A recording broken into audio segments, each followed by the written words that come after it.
Suma Teológica, parte 2, segundo A. Cuestión 151. La castidad. Ahora nos toca tratar de la castidad y empezaremos hablando de la misma virtud de la castidad, después de la virginidad, que es parte de la castidad. Q 152. Y en tercer lugar de la lujuria, que es el vicio opuesto, Q 153. Sobre lo primero se plantean 4 preguntas. ¿Es la castidad una virtud? ¿Es una virtud general? ¿Es una virtud distinta de la abstinencia? ¿Qué relación existe entre ella y el pudor? Artículo 1. ¿Es la castidad una virtud? Lat. Objeciones por las que parece que la castidad no es virtud. 1. Aquí hablamos de virtudes del alma, pero parece que la castidad es propia del cuerpo, ya que se dice que una persona es casta porque se comporta de una cierta manera en el uso de ciertas partes del cuerpo. Luego, la castidad no es virtud. 2. La virtud es un hábito voluntario, que se nos dice en el segundo de Ética, pero no parece que la castidad sea algo voluntario, ya que puede quitarse a las mujeres violadas por la fuerza. Luego parece que no es virtud. 3. No existe ninguna virtud en los infieles, sin embargo algunos de ellos son castos. Por consiguiente, la castidad no es una virtud. 4. Los frutos se distinguen de las virtudes, pero la castidad se considera como un fruto, según lo leemos en Gálatas 5,23. Luego, no es virtud. Contra esto está lo que dice San Agustín en su obra de Decem Cordis. A pesar de que debes superar a tu esposa en virtud, porque la castidad es virtud, caes al primer asalto de la sensualidad. ¿Y quieres que tu esposa salga vencedora? Respondo. La palabra castidad indica que la concupiscencia es castigada mediante la razón, porque hay que dominarla igual que a un niño, según se nos dice en el tercero de Ética. Ahora bien, lo esencial de la virtud humana consiste en ser regulada por la razón, como lo dijimos antes en 1,2 Q64A1, por lo cual queda claro que la castidad es una virtud. A las objeciones. 1. Puede decirse que la castidad tiene como sujeto el alma, pero su materia es el cuerpo, ya que es propio de ella el que la persona, mediante el juicio de la razón y la elección de la voluntad, haga un uso moderado de los miembros corporales. 2. Como dice E. de Shipday, mientras persevere la resolución del alma mediante la cual mereció ser santificado también el cuerpo, esto no quita la santidad del cuerpo. La fuerza de la pasión ajena, que está custodiada por la perseverancia de su continencia. Y en la misma obra se añade, la virtud del alma, que va acompañada por la fortaleza, es capaz de tolerar cualquier mal antes que consentir el pecado. 3. Como afirma San Agustín en el cuarto contra Julián, no es posible que exista una virtud en alguien que no es justo, y es imposible que sea justo el que no vive de la fe. Y de ello se saca como conclusión que en los infieles no hay una verdadera castidad ni ninguna otra virtud, porque no se ordenan a su debido fin.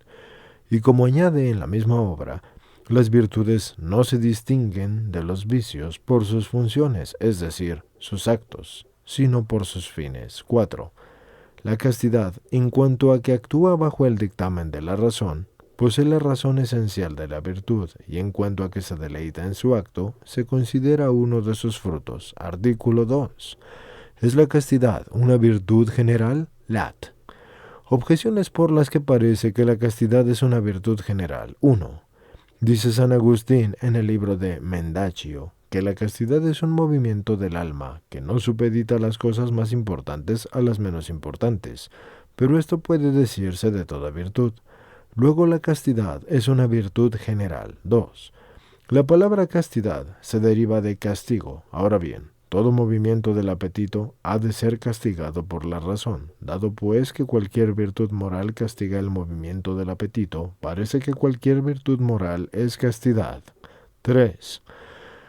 La fornicación se opone a la castidad, pero la fornicación parece darse en todo género de pecado, pues se nos dice en el Salmo 72,27, castigarás a todos los que fornican, apartándose de ti. Luego la castidad es una virtud general. Contra esto está el hecho de que Macrobio la considera como parte de la templanza. Respondo. La palabra castidad puede tomarse según una doble acepción. Primero, en sentido propio, así considerada, es una virtud especial con una materia específica, es decir, los deseos de deleites que se dan en lo venéreo.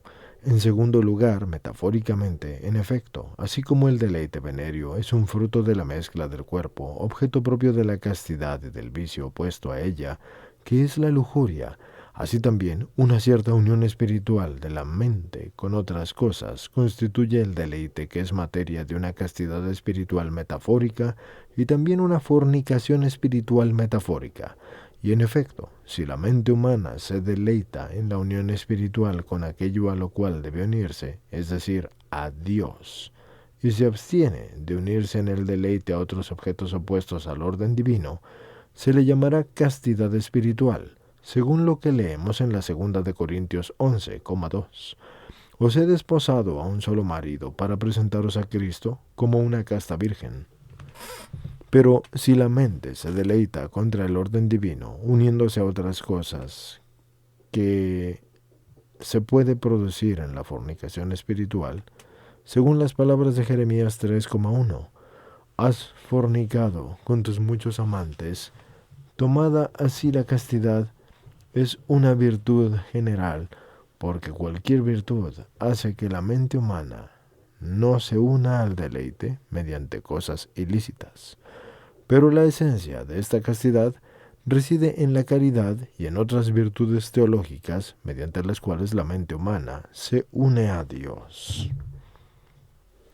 A las objeciones. El argumento es válido si se aplica a la castidad tomada metafóricamente. 2. Como ya dijimos antes en el Q142-2, la concupiscencia del placer se asemeja mucho a un niño en cuanto a que nos es connatural.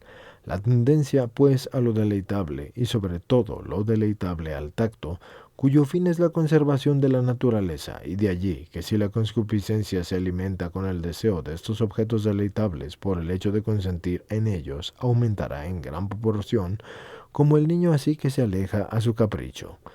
Es por esto que el deseo de estos objetos deleitables tiene que ser castigado con un máximo rigor. De allí que la castidad se ocupe principalmente de esos deseos, al igual que la fortaleza se ocupa de materias en las que necesitamos una gran firmeza de ánimo. 3. El argumento toma la fornicación espiritual en un sentido metafórico, que se opone a la castidad espiritual, como ya se dijo. In corp. Artículo 3. ¿Es la castidad una virtud distinta de la abstinencia? Lat. Objeciones por las que parece que la castidad no es una virtud distinta de la abstinencia. 1. Es suficiente una virtud para encargarse de materias que son del mismo género. Ahora bien, parece que son de un mismo género las materias pertenecientes a un mismo sentido. Dado pues que el placer de la comida, objeto de la abstinencia, y el placer venéreo, objeto de la castidad, pertenecen al tacto, parece que la castidad no es una virtud distinta de la abstinencia. 2. El filósofo en la tercera de Ética compara todos los pecados contra la templanza con los pecados de los niños que necesitan ser castigados. Ahora bien, castidad dice relación con castigo de los vicios opuestos. Luego, dado que la abstinencia refrena algunos vicios de intemperancia, parece que coincide con la castidad. 3. Los placeres de los otros sentidos pertenecen a la templanza en cuanto a que se ordenan a los placeres del tacto, que son objetos de la templanza, pero los placeres de la comida y de los que se ocupa la abstinencia se ordenan a los placeres venéreos de los que se ocupa la castidad, puesto que dice San Jerónimo, el vientre y los genitales están muy cercanos, para que se comprenda la asociación de los vicios por la vecinidad de los miembros. Luego la abstinencia y la castidad no son virtudes distintas entre sí. Contra esto está la autoridad de los apóstoles, quienes en 2 de Corintios 6,5 al 6 distinguen la castidad de los ayunos, los cuales son materia de la abstinencia. Respondo. Como ya lo dijimos en el Q141-4, La templanza propiamente dicha se ocupa de los deseos y de los deleites del tacto, y por eso conviene que donde hay diversas razones de placer, haya distintas virtudes subordinadas a la templanza. Ahora bien, los placeres se acomodan a las operaciones a las que perfeccionan, como se dice en el 10º de Étic, y es evidente que son de distinto género las operaciones sobre el uso de la comida, gracias a las cuales se conserva la naturaleza del individuo, y las relativas al uso de lo venerio, que se ocupa de conservar la naturaleza de la especie, y por eso la castidad, que se ocupa de los placeres venerios, es una virtud distinta de la abstinencia, que se ocupa de los deleites de la comida. A las objeciones. 1. La templanza no se ocupa principalmente de los deleites del tacto en cuanto al juicio que el sentido emite sobre los objetos tangibles y que es de la misma naturaleza en todos, sino en cuanto al uso de los mismos, tal como se dice en la 3ª de Étic. Los motivos del uso de la comida y la bebida, por una parte, y de lo venerio por la otra, son distintos, y por tanto conviene que sean distintas las virtudes, aunque sean del mismo orden. 2. Los deleites venerios son más fuertes y atacan a la razón que los de los alimentos. Es por esto que necesitan un freno y un castigo mayor, porque si se les deja crece la concupiscencia y disminuye la energía de la mente. Por eso dice San Agustín en la primera de los soliloquios, que creo que nada debilita el espíritu del hombre, tanto como las caricias de una mujer y las intimidades que acompañan a la vida matrimonial. 3. Los deleites de los otros sentidos no se ordenan a la conservación de la naturaleza humana, a no ser en cuanto a que se ordenen a los placeres del tacto. Por esto no existe ninguna virtud como parte de la templanza que se ocupe de estos placeres, pero los deleites de la comida, aunque digan alguna relación a los placeres venerios, se ordenan esencialmente a la conservación de la vida del hombre, y de allí que haya una virtud que se ocupa especialmente de ellos, llamada abstinencia, aunque los actos de ésta se ordenen al fin de la castidad. Artículo 4. Pertenece la pudicia de un modo especial a la castidad. Lat. Objeciones por las que parece que la pudicia no pertenece de modo especial a la castidad. 1. Dice San Agustín en la primera de Ship Day que la pudicia es una virtud del alma, porque luego no es algo que pertenezca a la castidad, sino que es esencialmente una virtud que es distinta de la castidad. 2. Pudicia se deriva de pudor, que parece coincidir con vergüenza, pero esta, según el Damasceno, se refiere al acto torpe, lo cual podemos afirmar de todo acto vicioso. Luego la pudicia pertenece a todas las virtudes y no especialmente a la castidad. 3. Dice el filósofo en la 3ª Ética que toda intemperancia es en general. Sumamente es vituperable, pero parece que pertenece a la pudicia el rehuir de todo aquello que es vituperable, y luego ésta pertenece a todas las partes de la templanza y no a la castidad de un modo especial. Y contra esto está lo que dice San Agustín en su obra De Perseverantia.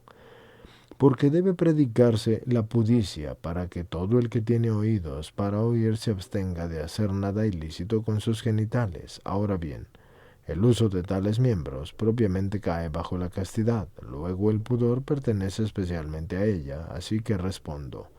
Como dijimos antes en el objeto 2, el nombre de la pudicia procede de pudor, en el que ya va incluida la vergüenza. Por eso conviene que la pudicia se ocupe propiamente de aquellas materias de las que más se avergüenzan los hombres. Y de lo que más se avergüenza es de los actos venerios, como lo dice San Agustín en la 14 de Ship Day. Hasta tal punto que incluso el acto conyugal al que el matrimonio ennoblece no deja de llevar consigo una cierta vergüenza.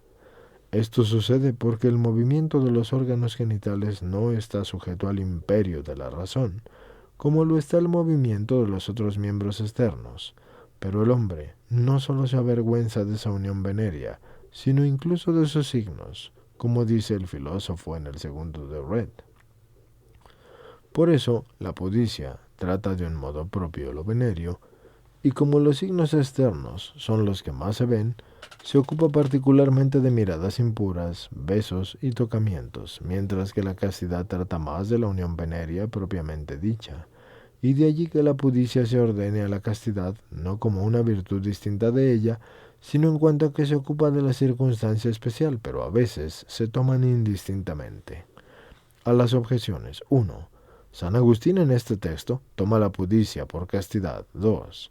Aunque todos los vicios llevan consigo alguna torpeza, eso puede decirse de un modo especial de los vicios de intemperancia, como también puede deducirse de lo ya dicho en el Q142 a 4. 3. Entre los vicios de intemperancia son especialmente vituperables los pecados venéreos, bien por la desobediencia que muestran los miembros genitales, o bien porque son los que más obnubilan a la razón.